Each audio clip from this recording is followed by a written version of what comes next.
Hey everybody, Tech and Josh back at MAGFest 13. We are checking out an awesome game called Starr Mazer by Imagos Software. I hope I'm saying that right. Am I saying that right? Imagos Softworks.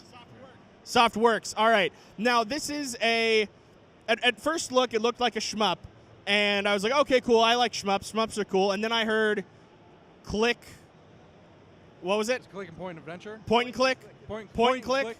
And it all of a sudden, point first, I guess. Just a spark turned on in my head, and I'm just like, this is a game that I need. So tell us a little about Starr Mazer and the sort of connection between the classic shmup and the classic point and click and how they work together. So Starr Mazer, yeah, it's a retro sexy point and click adventure shmup.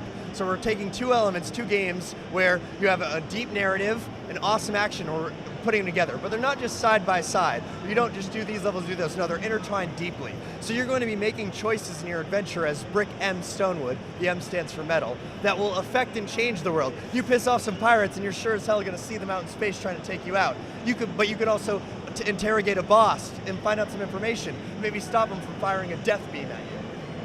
So it's sort of like you were saying when we were talking about this game yesterday. It's a few choices in the beginning and a few set endings, and then the rest is just mud that you can work through at your own pace. Oh, there's absolutely no mud in this. This is all crisp. Oh, it's all crisp, very space. Solid narrative. Okay. But yes, you're talking about the open middled gameplay. Yeah, exactly. That we have. So you've got a couple of different options when you're starting off the game, and a few satisfying endings at the end. But everything in the middle is going to be presented to you in random orders, and they're all going to be affected by the choices you make in the game. Okay. So we're looking for high amounts of replayability, which is something you don't see in these genres. Yeah. So it really is something more than either of these genres could be apart.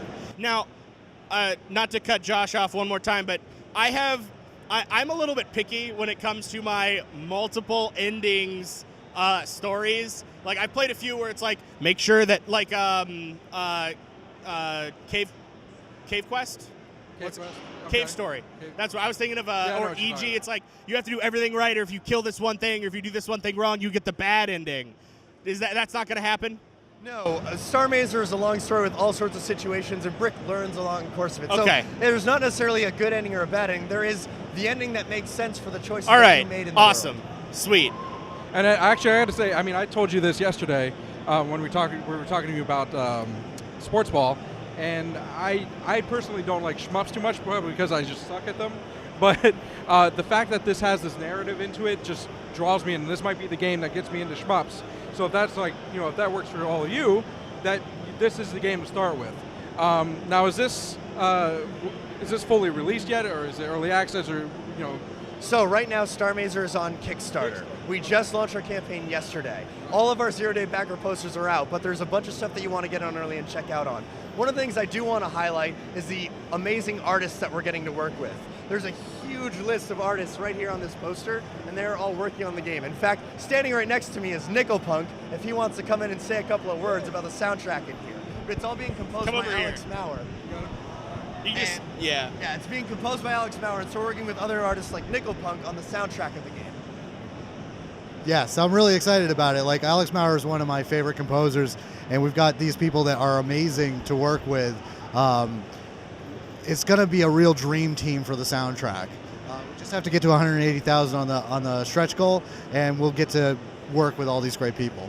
You guys made it to, what, almost 50,000 last night? We're getting close to that mark, so things are looking good. Yeah. But every bit counts. Yeah, definitely. And that was like, what, a night, a day? It was a long day of refreshes and panics. Okay. All right. Well, I mean, what exactly was your inspiration? Since we have the artist here, what exactly was your inspiration for the art? Do you have any like old school games that you decide to make it look retro? I'm a soundtrack composer, but my inspiration is, oh my gosh, look at it. Yeah, right. The art is the inspiration. Yeah. Art is the inspiration. Okay, so that's a good way to put it. Yeah, I thought you said artist for some reason. Yeah, this game looks great. I was so sad. Like, as soon as we got home from the con yesterday, I was like, Starr Mazer. I pulled it up, and all the Day Zero stuff was gone, and I'm just like, damn it. Well, you wanted that poster, right? Yeah, I wanted that poster. You guys missed out on some posters. Yeah, but poster too. I want one too. Yeah. I actually had to back my own project so I could get one of those posters. Yeah. I totally did that. I admit that. Yeah. Awesome. Well, even though you can't get a poster, it's still an awesome game. Go check it out on Check it out, Kickstarter. What was the dev's name again? The dev is Imagos Softworks. Okay. And then- Imagos Softworks. Anything else you want people to know before we sign off? We have an amazing lineup of artists that I'm so excited to work with, all these crazy musicians. This is a game that's been in the mind of Don Thacker for 10 years. And so you can see it in all the little details of trailers. Watch this trailer 1,000 times and I guarantee you'll see something different every time like I do. So I'm really excited as part of 2DX to be working with Imagos Softworks on this game. And as long as we get fun, we are going to make a mind-blowing experience for you. So as far as the narrative goes, it kind of seems like it's a little bit comedic. So is that the kind of narrative that you were going for? Or? There's going to be comedy elements in it, just like any good story, but there is the message to tell. So yes, we've got humor. I mean, the character's name is Brick, Metal, Stone, Wood. That's some of the things that you're going to be seeing in the game. But Brick is a character who's lost out of time. He was in cryosleep for 100 years. He used to be like a brazen war hero who did things the man's way, you know? And he would take life by the balls. But life's a little different now. People are open to new ideas, new concepts, and Brick's going to get himself in a lot of trouble because he doesn't necessarily understand that stuff. So you're going to learn with Brick along the way. So it's smart and fun. All right, awesome. Well, this has been Tech and Josh checking out Starr Mazer at MAGFest 13, and we'll see you guys next time.